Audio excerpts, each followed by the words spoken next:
Good morning and a very warm welcome. You're watching Janata Television and this is the English Bulletin with me, Sushan Dhakal. The top stories first. Top leaders of the agitating faction of NCP reached the Election Commission, present a formal request to resolve the dispute within the party.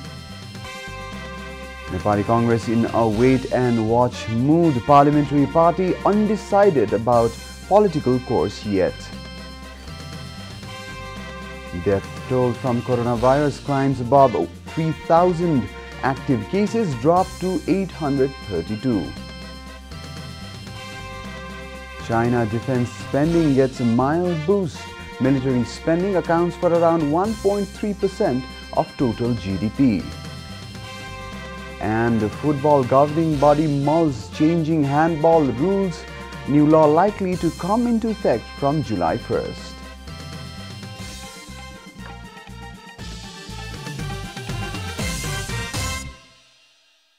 And now the news in detail.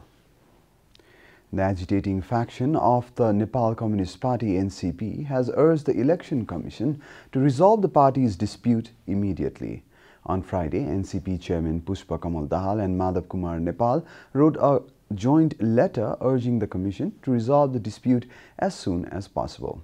They have requested to resolve the dispute of the parties under Section 43 and 44 of the Political Parties Act 2073 BS.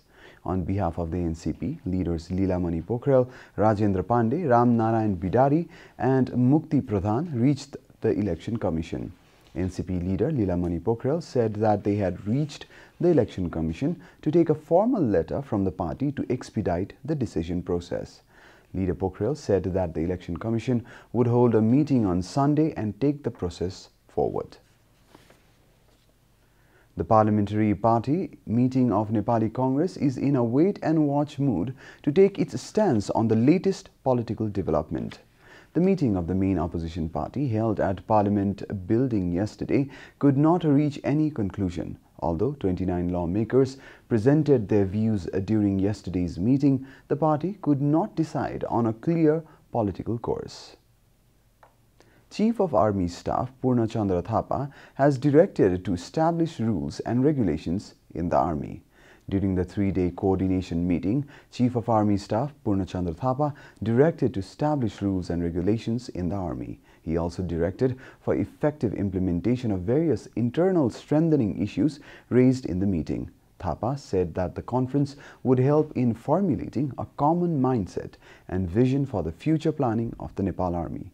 Chief of Army Staff Thapa also said that the basis of effective implementation of future plans has also been laid.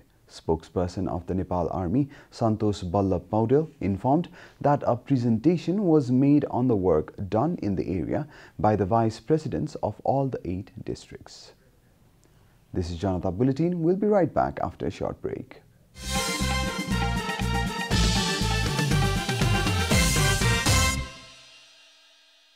Welcome back after the break. We continue with other national news. The government has revised the death toll from coronavirus, although no fatalities were reported yesterday.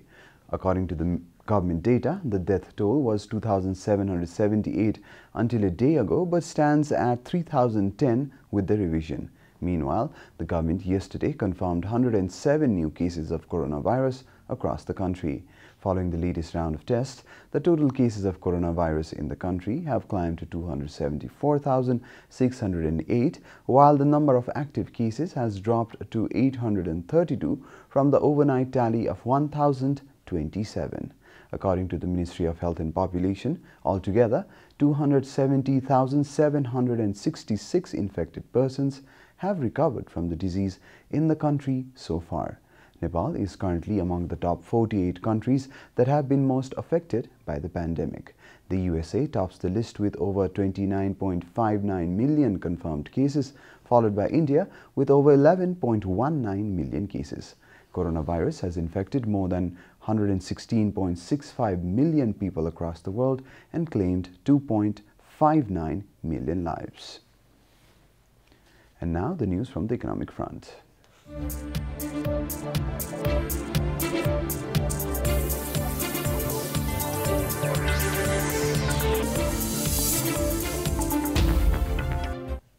Despite the effects of COVID-19 pandemic, loans offered to women entrepreneurs have increased by 85% in the last 7 months.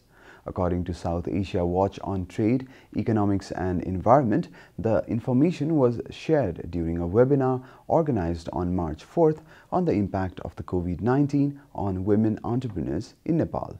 By mid-July 2020, financial institutions lending to women entrepreneurs stood at rupees 4 billion, while the amount has reached rupees 27 billion as of now, informed Dr. Gunakar Bhatta, Executive Director of Nepal Rashtra Bank.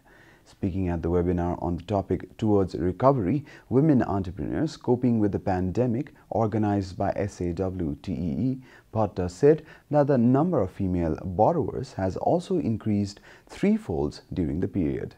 According to the statement issued by SAWTEE, the webinar was organized to disseminate the findings of a small-scale survey of women entrepreneurs engaged in the manufacturing sector to examine the impact of the pandemic on their ability to do business. The survey found that 61% of the women-owned businesses reported having been affected severely by the pandemic and the lockdown measures. 57% of the respondents sought loans to cope with the pandemic. 56% of the respondents used e-commerce platforms for sales or promotion during the period.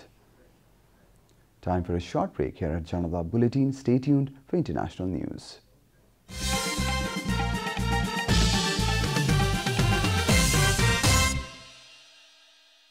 Welcome back, and now the international news.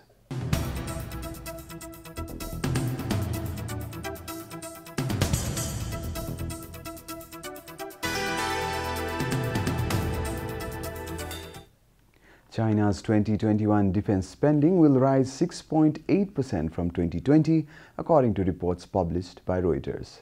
The budget is up slightly from last year's increase due to government's modest growth forecast.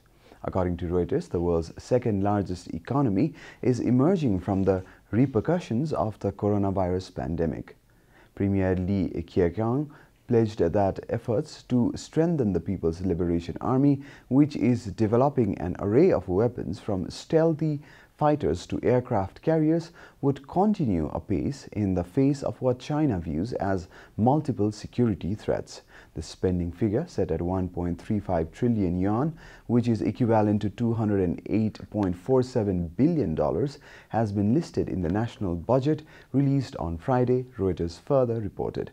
China has long argued that it needs to close the gap with the United States. China, for example, has 2 aircraft carriers compared with 11 in active service for the United States.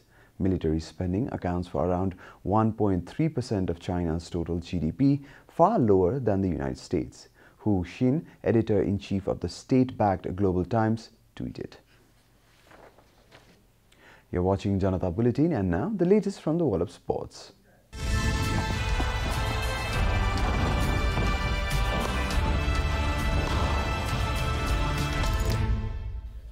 Accident in handball that leads to a goal-scoring chance or a goal for a teammate will no longer be penalized, say football's lawmakers. According to BBC, IFAB confirmed the change on Friday, saying it was because of the interpretation of handball incidents not being applied consistently. Fulham lost to Tottenham as Jos Maja was denied a goal as Davinson Sanchez's clearance flew into Mario Lemina's arm. IFAB is also looking at a possible change to the law regarding offsides, reported BBC. FIFA will also continue to test semi-automated technology to detect offside, whereby a signal is sent to the assistant referee almost instantly.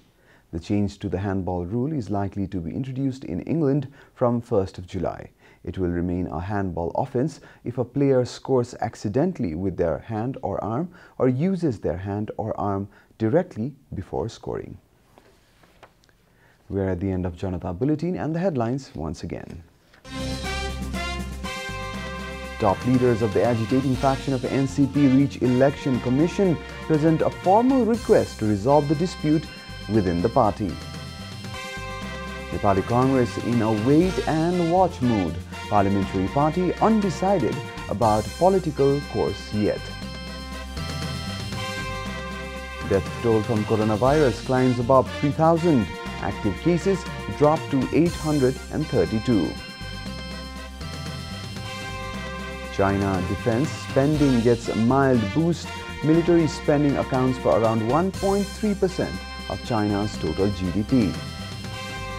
And the football governing body mulls changing handball laws. New law likely to come into effect from July 1st.